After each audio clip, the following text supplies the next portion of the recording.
कि कुर्सी मंगोनी तहरा पिछवा के नाप के बैठ जाप के कि कुर्सी मंगोनी तहरा पिछवा के नाप के बैठ जाप के ना लगल तोहरे बाप के बैठ जाप के ना लगल तोहरे बाप के बैठ जाप के। अरे का आई पे एगो हमर फगुआ आए वाला बा कैसे काले परसों में आप सबके बीच आई कहती है कैसे फगुआ में आइला तू तो सूट बूट झाड़ के सेंट मार के फगुआ में आइला तू तो सूट बूट झाड़ के सेंट मार के अब की भेजब लसार के भैया के साथ अब की भेजब लसार के भैया के साथ भैया के साथ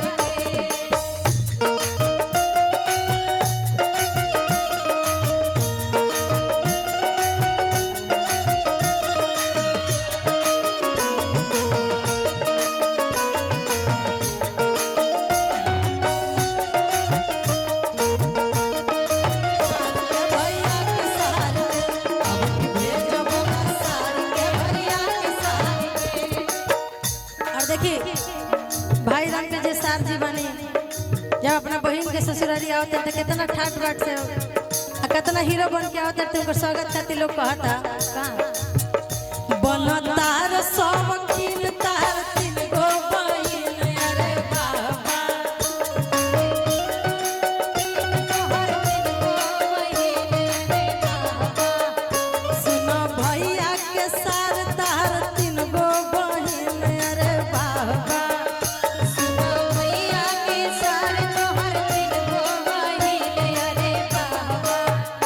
सुनो भैया के साथ बड़ो बड़का खिलाड़ अरे बाबा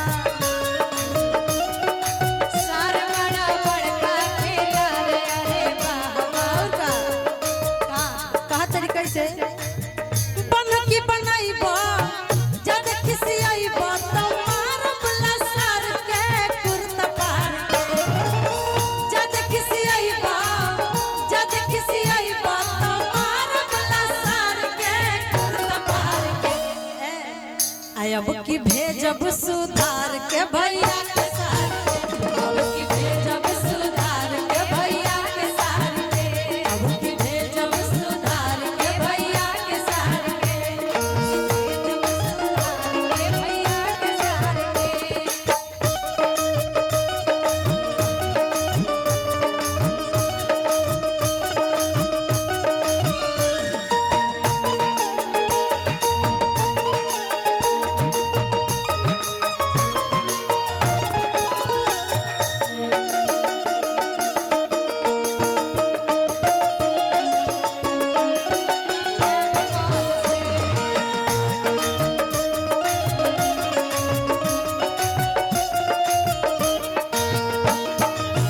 साथ भैया के साथ भेजब लसार के भैया के साथ ए कैलेंडर भेतरी रुक जाए ऐसे ही एक जनी अपना जीजा के बुलाओ तरी फगुआ में होली के लेकर कोई कहा तरीका से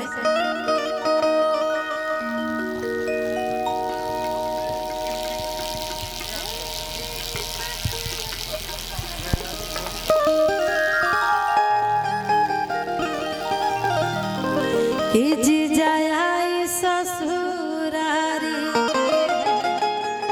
कहा तरीका से समझी कि हम ही कहतनी अपना पाहुन जी से अच्छा कि होली खेले खाती अब की बारी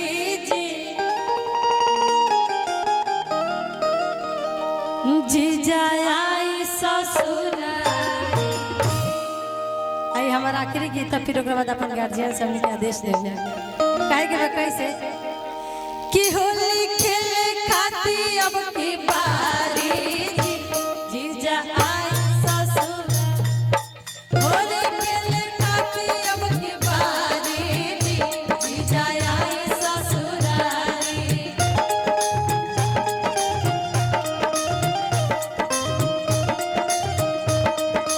होली खेले खाती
असो के फगुआ हमारी साथे मनैती बड़ा अच्छा लगी। कहते कैसे साली सरहज संगे फगुआ मनाली, फगुआ मनाली जी फगुआ मनाली,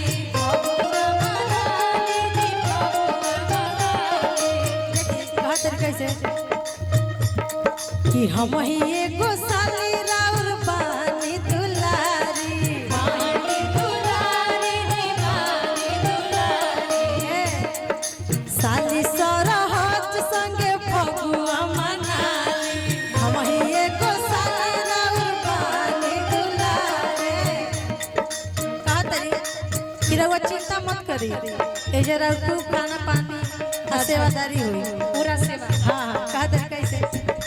खूबे होई राउर सेवादारी जी,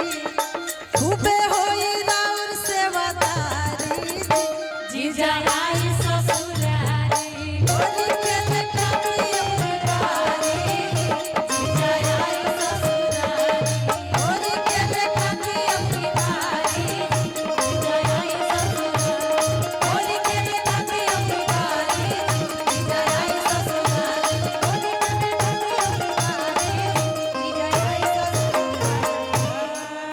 बहुत बहुत धन्यवाद। लेकिन यही में बड़ा भाव से एक जने कहत रही राउर गीत एगो बड़ा हमरा अच्छा लगेला। अच्छा होलिए गाई बड़ा भाव से।